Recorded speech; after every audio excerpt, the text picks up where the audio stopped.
நமது கலாச்சாரத்தில் திருமணம் என்பது 1000 காலத்து பயிர். அத்தகைய உன்னதமான பந்தத்தை தொடங்குவதற்கு உகந்த நேரத்தையும் காலத்தையும் தேர்ந்தெடுப்பது மிகவும் அவசியம். இந்து சாஸ்திரங்களின்படி ஒரு தம்பதியின் வாழ்க்கை சிறக்க திருமண நாளை தேர்வு செய்யும் போது கவனிக்க வேண்டிய 5 முக்கிய விதிகளை இங்கே காணலாம்.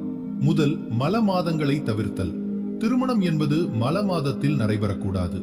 மல மாதம் என்பது ஒரே தமிழ் மாதத்தில் 2 அமாவாசைகள் அல்லது 2 பௌர்ணமிகள் வந்தால் அது மல மாதம் எனப்படும். இத்தகைய மாதங்களில் சுபகாரியங்களை தவிர்ப்பது மரபு. இரண்டாவது, உகந்த தமிழ் மாதங்கள். ஆண்டின் 12 மாதங்களில் அனைத்துமே திருமணத்திற்கு ஏற்றவை அல்ல. கீழ்கண்ட 6 மாதங்கள் மட்டுமே திருமணத்திற்கு மிகவும் உகந்தவை: சித்திரை, வைகாசி, ஆனி, ஆவணி, தை மற்றும் பங்குனி.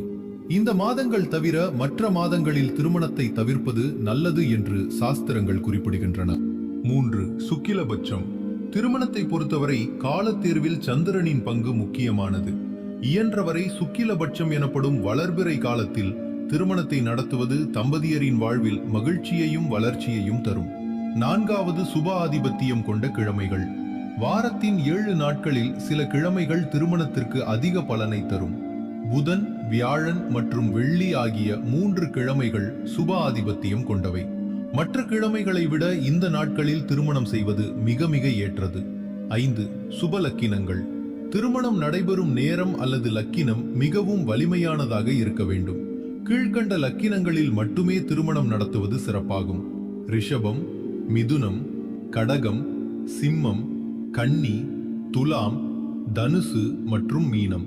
திருமணம் என்பது 2 மனங்கள் இணையும் விழா மட்டுமல்ல, அது ஒரு புதிய வம்சத்தின் தொடக்கம். எனவே மேற்சொன்ன சாஸ்திர விதிகளை பின்பற்றி நல்ல நாளை தேர்வு செய்து சுப முகூர்த்தத்தில் தம்பதியர் தங்களின் புதிய வாழ்க்கையை தொடங்குவது நலம் பயக்கும்.